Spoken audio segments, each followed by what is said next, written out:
இது அப்ளிகேஷன் என்ன சும்மாவா கொடுக்குறீங்க? அப்ளிகேஷனுக்கு காசு வந்து 1600 ரூபாய்க்கு மேலே வாங்குறாங்க. என்னை பற்றி எதனா சொன்னால் நான் என்ன பண்ணுவேன்? உடனே எதிராளி என்னெல்லாம் பண்ணணும். நாங்கள் போய் ஏன் சார் ஓபிசி என்சிஎல் வாங்கணும்? வணக்கம், உங்கள் கோவிந்தராஜ் ஆர்ஜிஆர் அகாடமி சார்பாக உங்கள்கிட்ட பேசிகிட்டு இருக்கேன். நம்ம வந்து பார்த்தீங்கன்னா எது பேசினாலும் என்ன கான்ட்ரவர்ஷியலாக பேசுகிறீங்க அப்படி சொல்லிட்டு நிறைய பேர் வந்து கமெண்ட்டில் கொடுக்குறாங்க. நம்ம இருக்கிற விஷயங்களை பேரண்ட் ஷேர் பண்ணதை தான் நம்ம பண்ணுறோம். இன்றைக்கும் வந்து பார்த்திங்கன்னா அதை பற்றியான ஒரு கண்டென்ட் தான் பார்க்க போகிறோம்.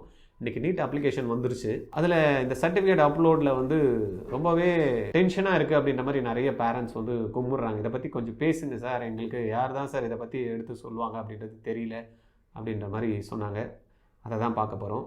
இந்த சர்டிஃபிகேட் அப்லோட் பண்ணுறதுல நீட்டில், அதுவும் எஸ்பெஷலி கேட்டகரி சர்டிஃபிகேட்ஸ். வீடியோக்கு போகலாமா?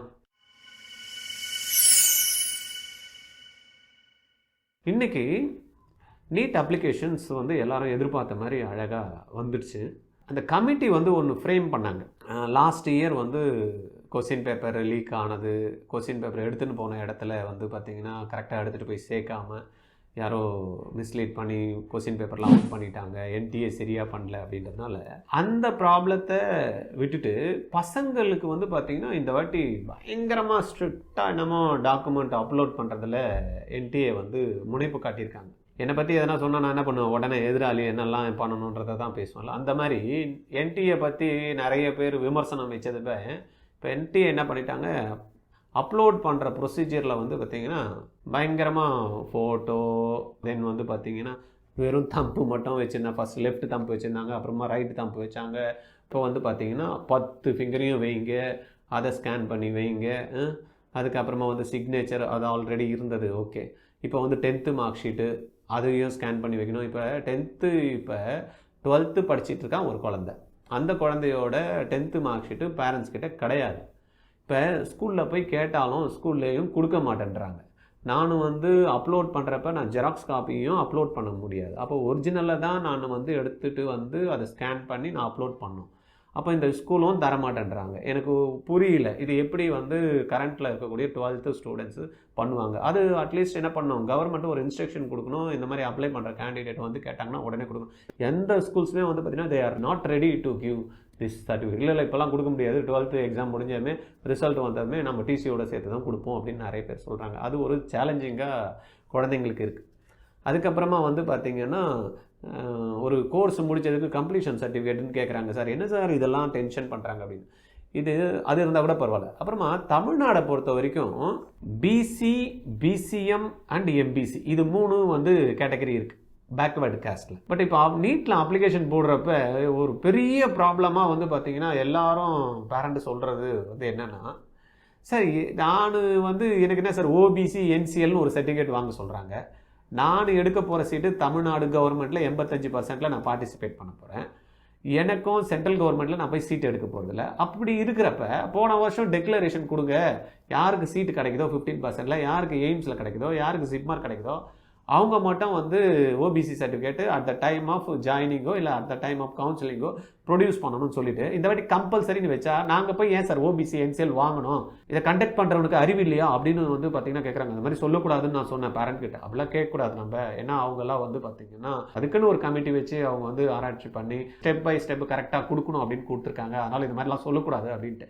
ஏன்னா அவங்க வந்து பார்த்திங்கன்னா ஒரு ஆதங்கமாக பேசுகிறாங்க. சார் எங்களுக்கு படிப்பு இல்லை சார், இருக்கிற சர்டிஃபிகேட்டை வச்சு நீங்கள் வந்து அப்ளை பண்ணி கொடுங்கன்றாங்க. என்கிட்ட அப்ளை பண்ண வந்தவங்க வந்து பார்த்திங்கன்னா நான் பண்ணி கொடுக்குறேன் அப்படின்றப்ப அவர் வந்து பிசி சர்டிஃபிகேட் தான் வச்சுருக்காரு. நான் சொன்னேன் சார் பிசி சர்டிஃபிகேட் வைக்கக்கூடாது சார், ஓபிசி என்சிஎல் சர்டிஃபிகேட் தான் வாங்கிடுவாங்க. இது எனக்கு தெரியாது சார், நீங்கள் பண்ணி கொடுங்கன்னு என்கிட்ட வந்து சண்டை போடுறாரு. நான் என்ன பண்ணுறது? சரி போய் வாங்கிட்டு வாங்கன்னு சொன்னேன். அவர் போய் ஆன்லைனில் அப்ளை பண்ணுறதுக்காக சரி இ சேவை மையத்துக்கு போயிருக்காரு.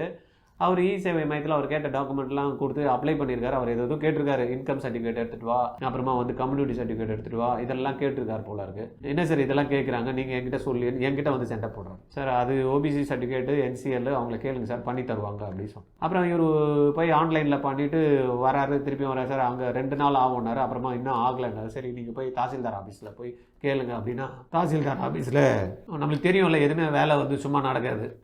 ஏதோ ஒன்று கொடுத்தா தான் வந்து உடனே நடக்கும். அது வந்து பார்த்திங்கன்னா அங்கே இடத்துல சில பேர் எக்ஸ்பெக்ட் பண்ணுறாங்க போல இருக்குது. அவர் வந்து சொல்கிறார், சார் அது இது எதனா வந்து அவங்களுக்கு கொடுக்கணும் போல இருக்குது சார், அவங்க இது நாளைக்கு வா இப்போ வா இது எடுத்துகிட்டு வா அதை எடுத்துகிட்டு வான்னு காரணம் சொல்கிறாங்க சார் அப்படின்னு.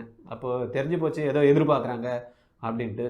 அப்போ இதெல்லாம் எதிர்பார்க்கறதுக்கு வந்து கவர்மெண்ட் வந்து இதுக்கெல்லாம் வழி பண்ணி கொடுக்குதா சார் என்டிஏ அப்படின்னு கேட்குறாங்க. தெரியல எனக்கு எந்த அளவுக்கு இது. நம்மளுடைய ரிக்வஸ்ட் என்னென்னா என்டிஏவுக்கும் தமிழ்நாடு கவர்மெண்ட்டுக்கும் இல்லை மத்திய அரசுக்கும் இந்த சர்டிஃபிகேட்டு எப்போ தேவை, ஓபிசி என்சிஎல் சர்டிஃபிகேட்டு நான் அந்தனுடைய ரிசர்வேஷன் கிளைம் பண்ணுறப்ப தான் எனக்கு தேவை.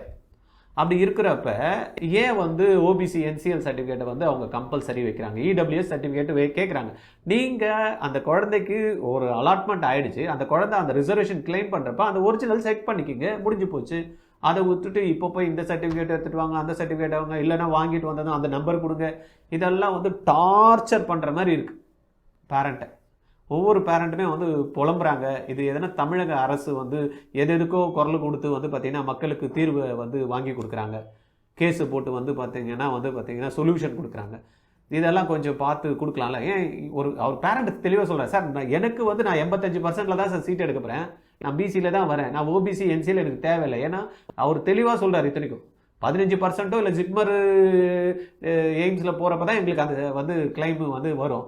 அப்படின்னு இருக்கிறப்ப நான் தான் அதில் எடுக்க போகிறது இல்லை சார், எதுக்கு சார் எங்களை தொல்லை பண்ணுறாங்க, நான் பிசி சர்டிஃபிகேட் வச்சுருக்கேன் அதை அப்லோட் பண்ணுறேன், ஓபிசி என்சிஎல் இல்லை, நான் என்ன பண்ண முடியும்? அது போய் வாங்கினா இந்த மாதிரி காசு செலவு, அது என்கிட்ட காசு இல்லை சார். இது அப்ளிகேஷன் என்ன சும்மா கொடுக்குறீங்க, அப்ளிகேஷனுக்கு காசு வந்து 1600 ரூபாய்க்கு மேலே வாங்குறாங்க சார் அப்படின்னு என்ன திட்டுறாரு அவர். ரொம்ப கஷ்டமாக இருக்குது, என்னடா இது ஒரு பேரண்ட்டுக்கு நம்ம ஹெல்ப் பண்ணலான்னு போனால் நம்மளை வந்து திட்டுறாரு அப்படின்ட்டு. சரி என்ன பண்ணுறது, அப்போ நீங்கள்லாம் சொல்லுங்கள் சார் கவர்மெண்ட்டுக்கு, நீங்கள் தான் இன்ஸ்டியூட் நடத்துறீங்களே, நீங்கள் சொல்ல மாட்டீங்களா என்டிஏக்கு அப்படின்னு என்ன கேட்குறது.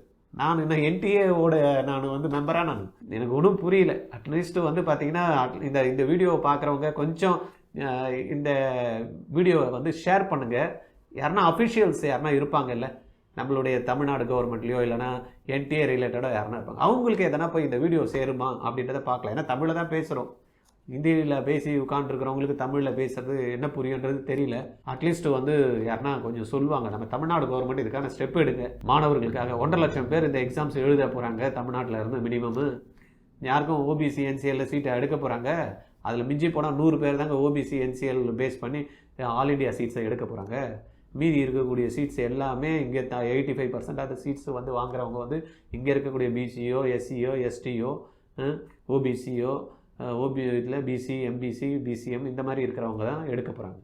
அப்போ அந்த எப்போ வந்து பார்த்திங்கன்னா அதுக்கான சீட்ஸ் அலாட்மெண்ட் ஆகி கவுன்சிலிங் போகிறப்ப அந்த இடத்துல செக் வைங்க. அந்த இடத்துல வந்து ஒரிஜினல் கொடுத்தா தான் வந்து பார்த்திங்கன்னா கவுன்சிலிங்கில் பார்ட்டிசிபேட் பண்ண முடியும். சொல்லுங்கள், ஒரிஜினல் கொடுத்ததுக்கு அப்புறம் தான் வந்து பார்த்திங்கன்னா உள்ளே வந்து அலாட்மெண்ட் ஆர்டர் கொடுப்போம்னு சொல்லுங்கள். அதெல்லாத்தையும் நீங்கள் பண்ணுங்கள், தப்பு இல்லையே. ஒரு 15% கோட்டா போகிறவனுக்கு ஓபிசி என்சிஎல் சர்டிஃபிகேட் கம்பல்சரி நீங்கள் ப்ரொடியூஸ் பண்ணணும்னு சொல்லுங்கள், அந்த இடத்துல சொல்லுங்கள். ஏன்னா நான் தான் கவுன்சிலிங் அப்ளையே பண்ணாமல் இருக்கிறவனுக்கு எனக்கு எதுக்கு நான் ஓபிசி என்சிஎல் சர்டிஃபிகேட் ப்ரொடியூஸ் பண்ணணும், அதுக்கு நான் ஒரு 1000 ரூபாய் செலவு பண்ணணும். 1000 ரூபாய் இருந்தால் எங்களுடைய வீட்டில் வந்து ஒரு 2-3 நாளைக்கு குடும்பம் ஓடுன்ற சூழ்நிலை இருக்கிறவங்க என்ன பண்ணுவாங்க? இதை நீங்கள் கன்சிடர் பண்ணுவீங்கன்னு நினைக்கிறேன். நிறைய பேரண்ட் வந்து இந்த கருத்தை சொன்னீங்க. யாரெல்லாம் வந்து இந்த கருத்துக்கு வந்து ஆமாம் நானும் உடன்படுறேன் அப்படின்றவங்க கீழே கமெண்ட்டில் வந்து கொடுங்க. எதுக்கு தேவையில்லாமல் டென்ஷன் பண்ணுறீங்க அப்படின்றத சொல்லுங்கள். இல்லையா இதை வந்து கவர்மெண்ட் நம்மளுக்கு ஸ்டெப் எடுக்கிறதுக்கு உதவி பண்ணுறதுக்கு நான் வந்து என்டிஏக்கு வந்து பர்சனலாகவே ஒரு மெயில் அனுப்பிச்சிருக்கேன். சார் இந்த மாதிரி இருக்குது situation, we are going to get only இந்த மாதிரி சீட்ஸ் இருக்குது, எங்கள் பேரண்ட்ஸு வந்து அந்த மாதிரி சொல்கிறாங்க, கொஞ்சம் இதை கன்சிடர் பண்ணி அதை ரிலாக்ஸேஷன் கொடுங்க, இல்லைனா போன வாட்டி கொடுத்த மாதிரி அண்டர்டேக்கிங் கொடுங்க. இந்த மாதிரி நான் ஜிப்மரோ இல்லைனா எய்ம்ஸோ இல்லைனா 15% கோட்டாவிலையோ நான் போனேன்னா நான் வந்து கம்பல்சரி அக்செப்ட் பண்ணிக்கிறேன், நான் ஓபிசி என்சிஎல் இருந்தால் தான் எனக்கு வந்து அந்த சீட்ஸ் கொடுப்பாங்க, இல்லைனா எனக்கு வந்து அது கொடுக்க மாட்டாங்க அப்படின்றத we are ready to give the undertaking. ரைட்டா? அந்த மாதிரி கொடுத்தா கொஞ்சம் நல்லா இருக்கும்ல. லாஸ்ட் டைம் அந்த மாதிரி கொடுத்தாங்களே, ஏன் இந்த வாட்டி வந்து டக்குன்னு மாற்றுறாங்க? இது பண்ணலாம் தாராளமாக. சரியா? இதை கொஞ்சம் கன்சிடர் பண்ணுங்கள். இந்த வீடியோ வந்து மேக்ஸிமம் வைரல் ஆக்குங்க. ரைட்டா? அவங்க சொல்கிறாங்கன்றதெல்லாம் காதில் வாங்காதீங்க. இதை ஜஸ்ட்டு வந்து ஃபார்வர்ட் பண்ணி விடுங்க, போய் ரீச் ஆகும் தமிழ்நாடு கவர்மெண்ட்டுக்கு. தமிழ்நாடு கவர்மெண்ட் கண்டிப்பாக வந்து பார்த்திங்கன்னா நிறைய இடத்துல ஓபிசிக்கே அவங்க தான் கேஸ் போட்டு வாங்கி கொடுத்தாங்க 27% ரிசர்வேஷன். ஆனால் அது வந்து பார்த்திங்கன்னா நம்மளுக்கு சென்ட்ரல் கவர்மெண்ட் இன்ஸ்டியூஷனுக்கு தான். இப்போ இதுவே ஜேஇக்கு சொல்கிறாங்கன்னா நியாயம். ஏன்னா சென்ட்ரல் இன்ஸ்டியூஷன்ஸ் மட்டும்தான் ஜேஇக்கு வந்து இருக்குது. ஐஐடியோ IITயோ இல்லைன்னா வந்து பார்த்திங்கன்னா சென்ட்ரல் ஃபண்டட் இன்ஸ்டியூஷன்ஸோ ட்ரிபிள் ஐடியோ இதெல்லாம் நம்ம போகிறப்ப கம்பல்சரி அதுக்கு பிசி வச்சு கொடுக்க மாட்டாங்க, பிசிஎம் வச்சு கொடுக்க மாட்டாங்க, எம்பிசி வச்சு கொடுக்க மாட்டாங்க. அப்போ நம்ம அந்த இடத்துல compulsory OBC NCL certificate produce பண்ணணும் 100%. அதில் வந்து நம்ம தப்பே சொல்லலை. ஆனால் நீட்டுக்கு அப்படி இல்லைல்ல. 15% கோட்டா இருக்குது, 85% கோட்டா இருக்குது. நான் 85% கோட்டாவில் தான் நான் போகணும் அப்படின்னு நான் முடிவு பண்ணி என்னுடைய பயணத்தை நான் இருக்கிறப்ப நான் ஏன் 15% கோட்டாக்கு வரக்கூடிய ஓபிசி என்சிஎலுக்கு நான் ஒரு 1000 2,000 ரூபாய் வரைக்கும் நான் செலவு பண்ணணும் அப்படின்ற மாதிரி கேட்குறாங்கங்க. இதுக்கு பதில் எனக்கு தெரியல. அதனால தான் வீடியோவாக வந்து போட்டிருக்கோம். இதை பார்க்குறவங்க பார்த்து கொஞ்சம் ஸ்டெப் எடுங்க. நானும் வந்து என்டிஏக்கு வந்து மெயில் பண்ணியிருக்கேன். இதில் வந்து கொஞ்சம் ரிலாக்ஸேஷன் கொடுத்துட்டு அதை அட்லீஸ்ட் வந்து பார்த்திங்கன்னா கம்பல்சரி மேண்டேட்ரி ஆப்ஷனாக இல்லாமல் அதை எடுத்துகிட்டு வேணுன்றவங்க இருக்கிறவங்க பண்ணிக்கலாம் மாதிரி பண்ணி கொடுத்தா கொஞ்சம் நல்லாயிருக்கும். ஓகேவா? தேங்க்யூ.